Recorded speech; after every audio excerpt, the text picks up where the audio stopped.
Hello दोस्तों, कैसे हैं आप सभी। उम्मीद है आप सभी बहुत ही अच्छे होंगे।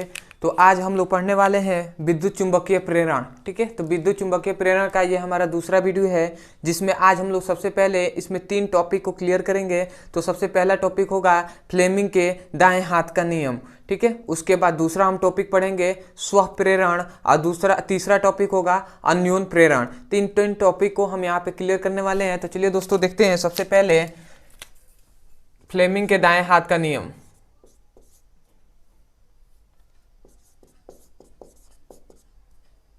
फ्लेमिंग के दाएं हाथ का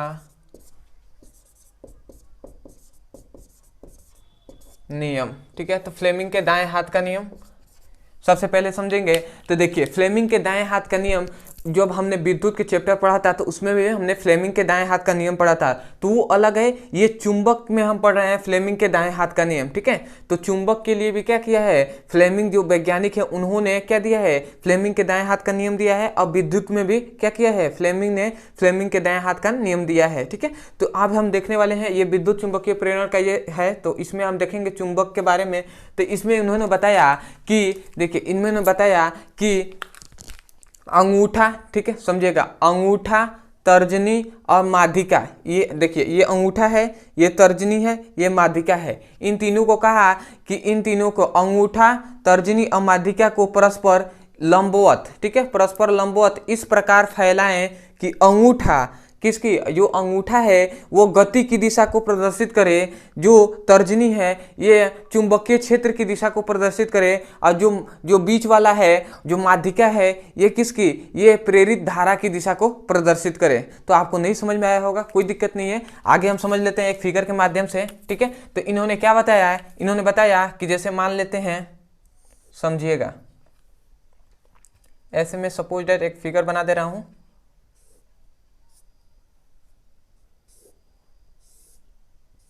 ठीक है, ये देखिए, ये मान लेते हैं ये हमारी 3 अंगुलियां हैं। ठीक है, ये हम मान लेते हैं ये हमारी क्या है, ये हमारी अंगूठा है, ये हमारी तर्जनी है, और ये हमारी क्या है, माध्यिका है। ठीक है, इन तीनों को मान लेते हैं। अंगूठा इसे कहते हैं, ये जो पहली दूसरी अंगुली होती है इसे तर्जनी कहते हैं, और जो बीच वाली होती है इसे माध्यिका कहते हैं। तो उन्होंने बताया, उन्होंने क्या कहा कि अंगूठा, तर्जनी और माध्यिका को परस्पर लंबवत, मतलब एक दूसरे के ये क्या है, लंबवत है, इनके बीच 90 डिग्री का कोण बन रहा है, इनके बीच 90 डिग्री और इनके बीच क्या 90 डिग्री का कोण बन रहा है। तो परस्पर लंबवत है, ये तीनों एक पर एक क्या है, लंबवत है, मतलब इस प्रकार की कंडीशन है। ऐसे आपको समझ में आ रहा होगा, ये क्या है, इसके ये लंबवत है, इसके ये लंबवत है और इसके ये लंबवत है, मतलब इस प्रकार है। तो ये तीनों अंगूठा, तर्जनी और माध्यिका परस्पर इस प्रकार क्या है, लंबवत है, कि जो अंगूठा है, अंगूठा याद रखेंगे, अंगूठा, इन्होंने कहा कि अंगूठा जो है यह गति की दिशा को प्रदर्शित करें,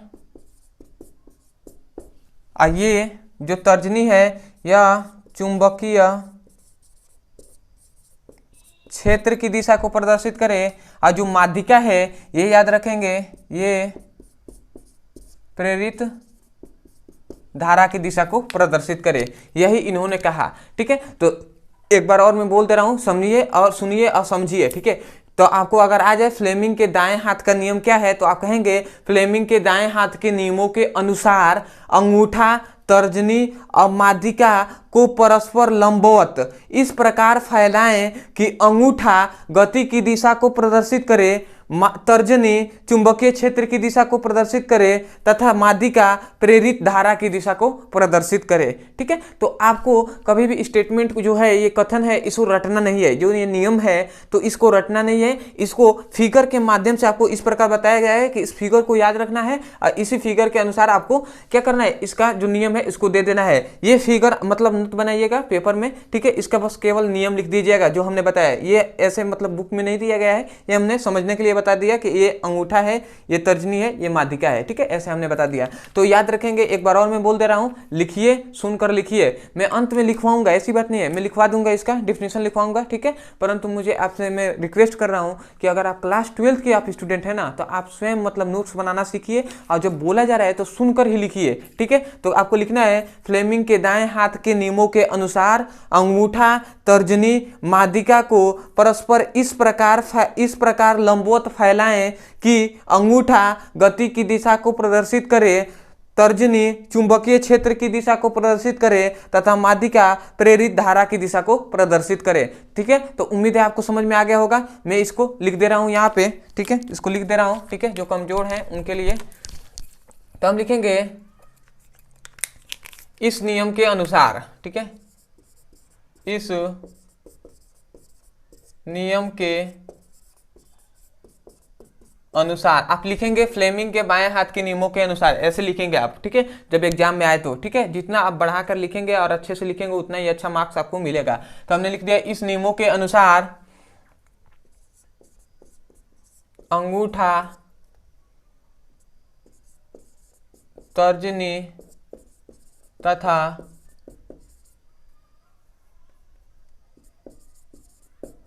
माध्यिका को परस्पर इस प्रकार फैलाएं कि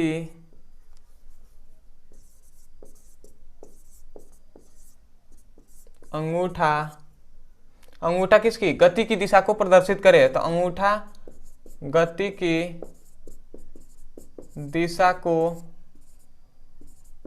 प्रदर्शित करे, तथा तर्जनी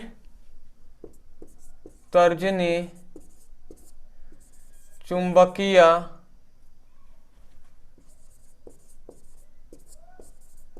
क्षेत्र की दिशा को प्रदर्शित करे, तथा माध्यिका किसकी, प्रेरित धारा की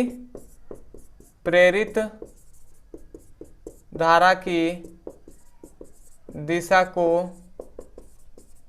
प्रदर्शित करे, ठीक है। यही आपका हो गया फ्लेमिंग के दाएं हाथ का नियम, ठीक है। तो आप इसे लिख लेंगे, जो कमजोर हैं उनके लिए लिखवाया गया है, ठीक है। आप तेज हैं, आपको मतलब स्वयं ही नोट्स बनाना सीखिए, ठीक है, क्योंकि आपको अब मान लीजिए इसमें 2-3 मिनट आपको लग गया, ठीक है, तो वीडियो लंबा ना हो इसलिए मैं 2-3 बार आपको यहीं पर बोलता हूँ, और सुनकर आप लिखिए, ठीक है। आपसे रिक्वेस्ट कर रहा हूँ कि आप सुनकर ही लिखिए, ठीक है। और आप अगर सुन के लिख लेते हैं तो बहुत अच्छी बात है, ठीक है। तो देखिए एक बार और मैं बोल रहा हूँ, ठीक है। तो आप लिखेंगे, फ्लेमिंग के दाएं हाथ के नियमों के अनुसार अंगूठा, तर्जनी, माध्यिका को परस्पर लंबवत इस प्रकार फैलाएं कि अंगूठा गति की दिशा को प्रदर्शित करें, तर्जनी चुंबकीय क्षेत्र की दिशा को प्रदर्शित करें, तथा माध्यिका प्रेरित धारा की दिशा को प्रदर्शित करें। अब याद रखेंगे, यहाँ पर प्रेरित धारा कहिए या इसे ही हम प्रेरित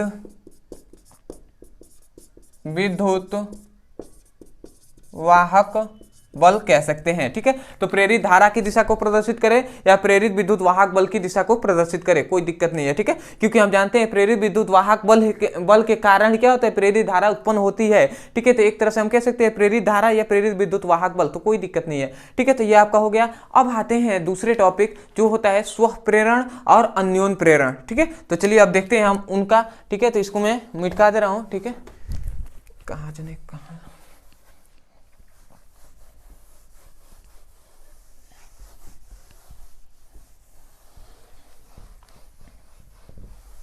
ठीक है। तो अब हम देखेंगे, फंस गया है, हाँ, अब हम देखेंगे स्व प्रेरण, ठीक है। तो स्व प्रेरण क्या होता है, दूसरा टॉपिक है स्व प्रेरण, ठीक है। और तीसरा टॉपिक है अन्योन प्रेरण, ठीक है। क्योंकि ये दोनों एक एक एक रिलेटिव हैं, तो इसलिए मैं दोनों को एक साथ बता रहा हूं, ठीक है, तो आपको अच्छे से समझ में आएगा, ठीक है। स्व प्रेरण और अन्योन प्रेरण, ठीक है, तो ये क्या है, तो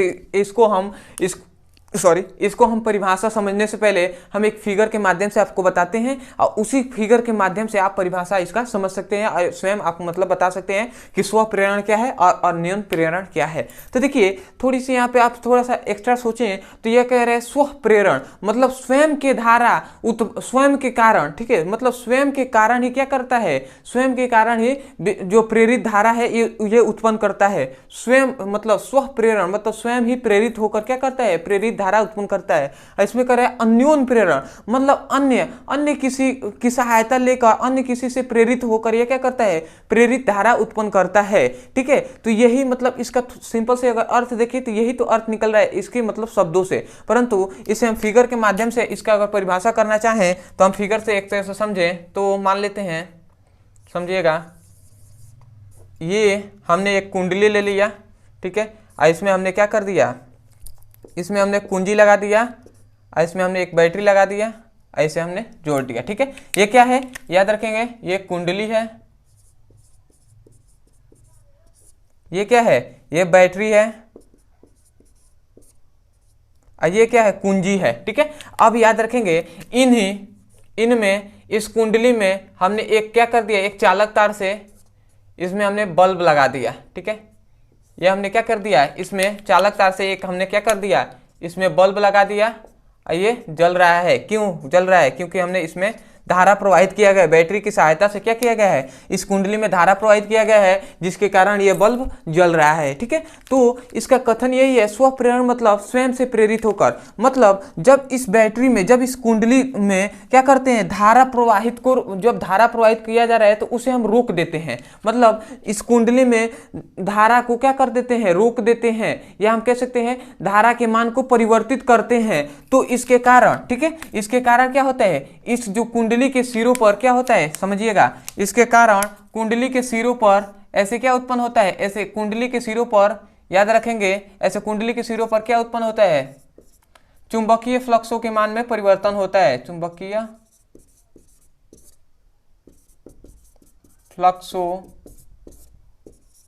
के मान में परिवर्तन होता है, ठीक है, समझ में आ गया। देखिए जब मतलब धारा प्रवाहित हो रहा था तो ये तो जल रहा था बल्ब, ठीक है, परंतु जब हमने धारा को रोक दिया, कुंजी की सहायता से कुंजी को बंद कर दिया, धारा इसमें प्रवाहित नहीं किया गया, तो इसकी जो कुंडली है ना, इस कुंडली में जब धारा प्रवाहित करना बंद कर दिया गया था, जब इसमें धारा प्रवाहित बंद कर दिया गया तो इस कुंडली में क्या हो गया, चुंबकीय फ्लक्सों की संख्या, चुंबकीय फ्लक्सों के मान में परिवर्तन होने लगे। आज हम जानते हैं कि जब कभी चुंबकीय फ्लक्सों की संख्या में परिवर्तन होता है तो वहां पर प्रेरित विद्युत वाहक बल कार्य करता है। और प्रेरित विद्युत वाहक बल, अभी हमने बताया कि प्रेरित विद्युत वाहक बल क्या होता है, प्रेरित धारा होती है। तो हम कह सकते हैं कि जब मतलब चुंबकीय फ्लक्सों की संख्या में परिवर्तन होता है तभी क्या होता है, तभी प्रेरित विद्युत वाहक बल उत्पन्न होता है, प्रेरित विद्युत वाहक बल, ठीक है, प्रेरित विद्युत वाहक बल उत्पन्न हो गया होता है, या हम इसे ही कह सकते हैं, या प्रेरित धारा उत्पन्न होता है, यही तो कह सकते हैं ना। मतलब जब इसका अब कथन बता दे रहे हैं, ठीक है, ज्यादा समय हो जाएगा ऐसे बताऊंगा, तो बस इतना जानिए कि एक कुंडली है, इसमें एक मतलब क्या किया गया है, एक बल्ब को जोड़ा गया है जिसकी सहायता से बल्ब क्या कर रहा है, जब धारा बैटरी की सहायता से जब धारा प्रवाहित किया जाता है तो ये बल्ब जलता है। और जैसे ही हम इस कुंडली में धारा प्रवाहित को मतलब प्रवाहित धारा के मान को रोक देते हैं, मतलब धारा प्रवाह को रोक देते हैं, तब इसके कुंडली के सिरों पर चुंबकीय फ्लक्सों की संख्या में परिवर्तन होता है। जो चुंबकीय फ्लक्सों की संख्या या मान में परिवर्तन होता है, और हम जानते हैं पहले से कि जब चुंबकीय फ्लक्सों की संख्या में परिवर्तन होता है तो प्रेरित विद्युत वाहक बल उत्पन्न होता है, और प्रेरित विद्युत वाहक बल को ही हम प्रेरित धारा भी कहते हैं, ये हम बात जानते हैं। तो यही है इसका स्व प्रेरण, ठीक है। तो हम क्या कहेंगे स्व प्रेरण का डिफिनीशन, कि जब किसी कुंडली में धारा प्रवाह को रोकते हैं, ठीक है, या आपको कहना है जब किसी कुंडली में धारा प्रवाह को रोकते हैं तब चुंबकीय फ्लक्सों की संख्या या मान में परिवर्तन होता है, जिसके कारण कुंडली में प्रेरित विद्युत वाहक बल या प्रेरित धारा उत्पन्न होता है, जिसे हम प्रेरित स्व प्रेरण कहते हैं। ठीक है, समझ में आया क्या कहा जा रहा है? एक बार और मैं बोल दे रहा हूं, समझिए। जब किसी कुंडली में धारा प्रवाह को रोकते हैं तो कुंडली के सिरों पर चुंबकीय फ्लक्सों की संख्या में परिवर्तन होता है। यहाँ पे संख्या भी लिख सकते हैं या मान भी कह सकते हैं। तो चुंबकीय फ्लक्सों की संख्या में परिवर्तन होता है, जिसके कारण कुंडली में ही प्रेरित विद्युत वाहक बल उत्पन्न होता है या प्रेरित धारा उत्पन्न होता है, जिसे हम स्व प्रेरण कहते हैं। ठीक है, तो उम्मीद है दोस्तों आपको बहुत ही अच्छे से समझ में आ गया होगा। फिगर के माध्यम से इतने बार आपको बता दिया गया। तो अगर आप क्लास 12th के मतलब स्टूडेंट है ना, तो आपको तो मतलब इतना मतलब 2 या 3 बार बोल दिया गया तो आपको समझ में आ जाना चाहिए। ठीक है, फिर भी नहीं आता है तो मैं अंत में एक बार और तीसरी बार मैं आपको बता दे रहा हूँ, आप कथन को लिख लीजिए, क्योंकि मैं आपसे रिक्वेस्ट कर रहा हूँ, मैं इसको लिखवा नहीं पाऊंगा। ठीक है, क्योंकि जगह भी नहीं बच पा रहा है। ठीक है, परंतु आप लिख सकते हैं। तो आप ये लिखिएगा, जब किसी कुंडली में धारा प्रवाह को रोकते हैं तो कुंडली के सिरों पर चुंबकीय फ्लक्सों की संख्या में परिवर्तन होता है, जिसके कारण कुंडली में प्रेरित विद्युत वाहक बल या प्रेरित धारा उत्पन्न होता है, जिसे स्व प्रेरण कहते हैं। ठीक है, तो ये आपको लिख लेना है। उसके बाद ये फिगर आपको बना लेना है। अगर आपको से 3 नंबर में या 5 नंबर में पूछा जाता है तो ये आपको फुल टू फुल मार्क्स मिलेंगे। ठीक है, तो ये आपने समझ लिया स्व प्रेरण। अब हम देखते हैं अन्योन प्रेरण क्या होता है। ठीक है, तो इसको हम यहाँ पे समझ लेते हैं, मान लेते हैं। ठीक है, इसको थोड़ा सा ऐसे कर देते हैं। ठीक है, इधर हो जाएगा। अब हम देखते हैं इसमें। ठीक है, तो इसमें हम मान लेते हैं, इसमें हमने एक कुंजी लगा दिया। ठीक है, समझिएगा, ये हमने एक कुंजी लगा दी इस प्रकार से, एक हमने बैटरी लगा दिया।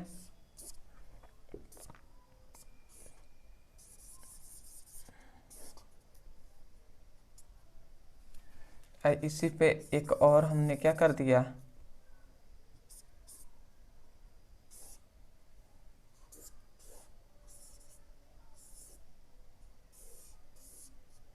ठीक है। देखिए ये हमने 2 यहाँ पे कुंडली लिया है। देखिए इसको हमने क्या किया था, इसी कुंडली को हम इस प्रकार बनाए थे और इसी कुंडली को जस्ट यहाँ पे उलाट दिया गया है। ये कुंजी है, ये बैटरी है। ठीक है, तो ये हम जानते हैं ये प्लस सिरा है, ये माइनस सिरा है। तो प्लस सिरा से ही धारा प्रवाहित होता है, तो इसमें धारा प्रवाहित हो रहा है। ठीक है, धारा प्रवाहित हो रहा है। ठीक है, तो आप समझिएगा, हमने इसमें जाना कि जब धारा प्रवाह को रोकते हैं या धारा के मान में परिवर्तन करते हैं, यहाँ पे धारा के मान में परिवर्तन भी कह सकते हैं। ठीक है, तो हम जानते हैं चुंबकीय फ्लक्सों की संख्या में परिवर्तन होता है। तो उसी प्रकार इसमें भी 2 हमने कुंडली लिया है और जस्ट एक कुंडली के, ये प्रथम कुंडली है और ये द्वितीय कुंडली है। तो प्रथम कुंडली के मतलब पहले कुंडली के पास ही दूसरे कुंडली को रखे हैं। तो हम क्या कहेंगे कि देखिए जब इसमें धारा के मान में, जब मतलब धारा प्रवाहित को रोकते हैं, या आप कह सकते हैं कि धारा जब कुंडली में प्रवाहित धारा के मान में परिवर्तन करते हैं, क्या कहेंगे, जब कुंडली में प्रवाहित धारा के मान में परिवर्तन करते हैं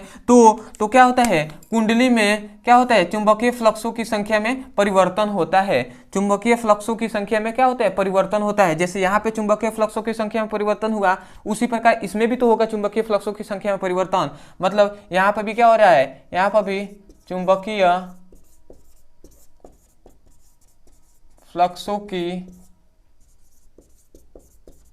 संख्या में परिवर्तन होता है। ठीक है, जिसके कारण हम जानते हैं जब चुंबकीय फ्लक्सों की संख्या में परिवर्तन होगा तो इसके कारण प्रेरित विद्युत वाहक बल उत्पन्न होगा। परंतु याद रखेंगे इसमें ये दोनों में आप कहेंगे तो दोनों बात एक ही है। याद रखेंगे इसमें जब हम प्रवाहित कर रहे थे तो इसके एक ही मतलब यहाँ पे एक ही कुंडली था, तो एक ही में प्रेरित मतलब चुंबकीय फ्लक्सों की संख्या में परिवर्तन हो रहा था। परंतु जब हम इसमें धारा प्रवाहित करते हैं तो इसमें तो होता ही है, इसके पास जो कुंडली रखा गया है तो ये तो थोड़ा सा दूर है ना, परंतु इस कुंडली में भी क्या होता है, चुंबकीय फ्लक्सों की संख्या में परिवर्तन होता है। समझ में आ रहा है क्या कह रहे हैं, मतलब इसमें तो धारा प्रवाहित कर रहे तो इसमें होता है, इसमें धारा प्रवाहित कर रहे तो इसमें होता है, परंतु इसमें तो धारा प्रवाहित नहीं कर रहे हैं, परंतु इसके पास होने के कारण इसमें भी क्या होता है, चुंबकीय फ्लक्सों की संख्या में परिवर्तन होता है।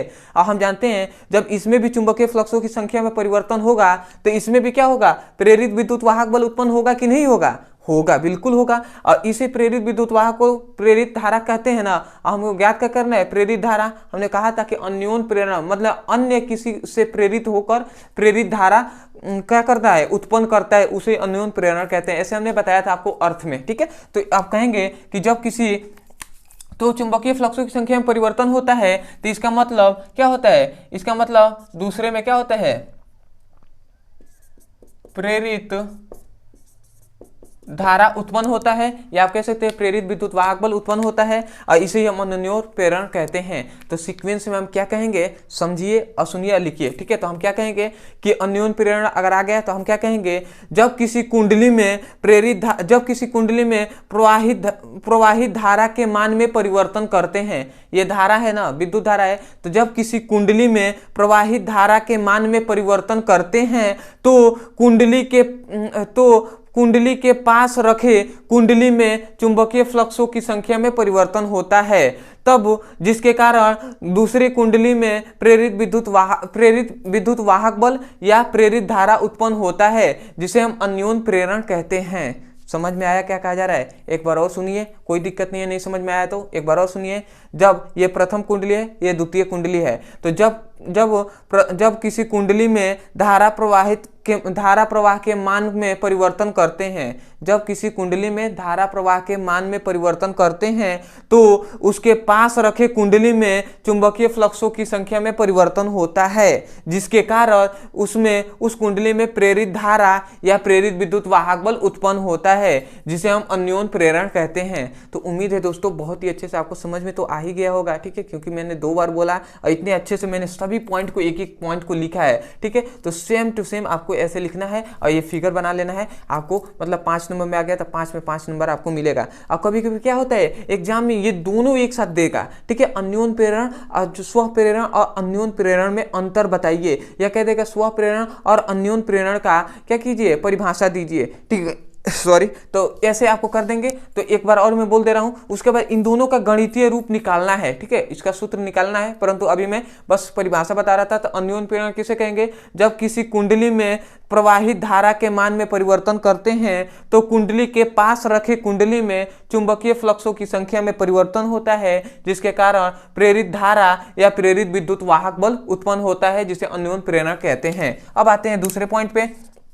तो इसकी गणना याद रखेंगे। इसमें कहा जाता है कि चुंबकीय फ्लक्सों की संख्या में परिवर्तन, ठीक है, चुंबकीय फ्लक्सों की संख्या में परिवर्तन प्रेरित धारा के क्या होता है, समानुपाती होता है। मतलब जो चुंबकीय फ्लक्सों की संख्या है, फाई से हम चुंबकीय फ्लक्सों की संख्या को प्रदर्शित करते हैं, ये बराबर होता है उसमें प्रवाहित धारा के, इसमें जो प्रवाहित धारा है उसके बराबर होता है। ये कौन कहते हैं, स्व प्रेरण, जो जिन्होंने दिया वैज्ञानिक ने, उन्होंने बताया, ठीक है। अब इसको हम आगे ले आते हैं। तो देखिए यहां से जब ये समानुपाती का चिन्ह हटेगा तो एक नियतांक आता है, तो फाई इक्वल टू यहाँ पे -L एक नियतांक आता है, और ये I है तो I हमने रख दिया, ठीक है। अब ये -I कैसे आया, तो हमने जब लेंज का नियम पढ़ा था, लेंज का, तो उसमें बताया गया था कि वह उसी कारक का विरोध करती है जिसके कारण वह स्वयं उत्पन्न हुई होती है। तो उसी के कारण विरोध करने के लिए यहाँ पे माइनस का चिन्ह लगाया गया है, तो इसे हम छोड़ देते हैं। जब इसको हम छोड़ देते हैं तो यहाँ से I जो है इधर आ जाएगा, तो यहाँ से L इक्वल टू क्या निकल गया, फाई बाई I निकल गया। तो यही आपका है सूत्र, यही आपका है सूत्र, ठीक है। ये आपका है, देख लो एक बार, ये नीचे दिखाई दे रहा है कि नहीं, परंतु मैं बता दूं यही है स्व प्रेरण गुणांक, ये है चुंबकीय फ्लक्स है, और ये क्या है, उसमें प्रवाहित धारा है। तो मैं एक बार देख लूं ये आपको दिखाई दे रहा है कि नहीं। हाँ चलिए, थोड़ा सा मतलब है तो कोई दिक्कत नहीं है, थोड़ा सा आप समझ जाएंगे, ठीक है। मतलब ये क्या है, चुंबकीय फ्लक्स है, मैं लिख दे रहा हूं एक एक बात। ये क्या है, ये प्रवाहित धारा है, और यही क्या है, इसे याद रखेंगे, यही है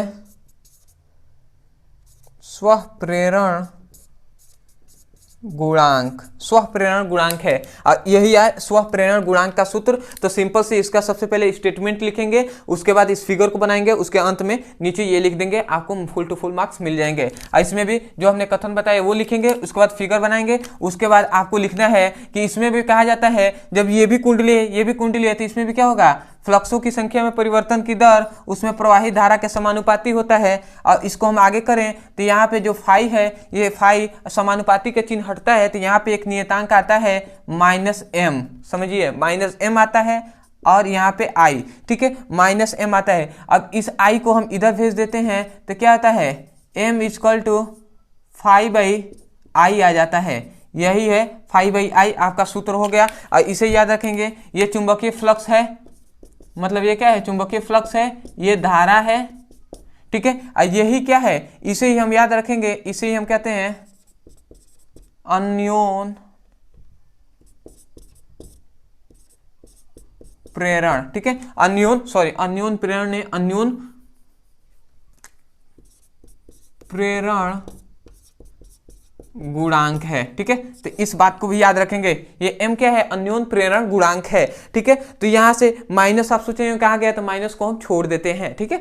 तो ये आपका हो गया। तो उम्मीद है दोस्तों, भले वीडियो लंबा हुआ होगा परंतु मुझे विश्वास है कि आपको 90+ यहीं से आपको समझ में अभी आ गया होगा और आपको याद हो गया होगा। मैं चाहता हूँ कि अगर आप मुझे समय दे रहे हैं तो मैं चाहता हूँ कि आपको मतलब जो वीडियो को आप देखते कहीं आपको मतलब याद हो जाए और यहीं से आप 90+ यहाँ पे क्लियर कर जाएं। और आप स्वयं से जब इसको कर लें तो उसके बाद स्वयं से जब प्रैक्टिस करें तो आप स्वयं ही मतलब बना लें। अगर आपको कोई भी फिर भी दिक्कत आता है तो आप वैसे अगर कॉपी किताब में लिखे हैं तो वैसे आप कर सकते हैं, या बुक के हेल्प ले सकते हैं, या फिर से हमारी वीडियो को क्या कर सकते हैं, रिपीट करके देख सकते हैं और वहाँ से आप फिर से समझ कर ऐसे कर लीजिएगा। परंतु यहाँ एक रिक्वेस्ट जरूर करूँगा कि देखिए क्लास 12 का जो सिलेबस है ना बहुत ही बड़ा है, तो उतने मतलब क्या किया जाएगा, तो उतने मतलब एक तरह से कहा जाए तो उतने अगर आप रट्टा मार के ऐसे मतलब सोचेंगे कि याद हो जाते, ऐसा मतलब पॉसिबल नहीं है, बहुत ही दिक्कत होगा, ठीक है। तो आपको समझ के याद करना है और आसानी पूर्वक से आपको सब समझ में भी आ रहा होगा, फिगर के माध्यम से आपको समझाया गया है। तो आपको विश्वास है मुझे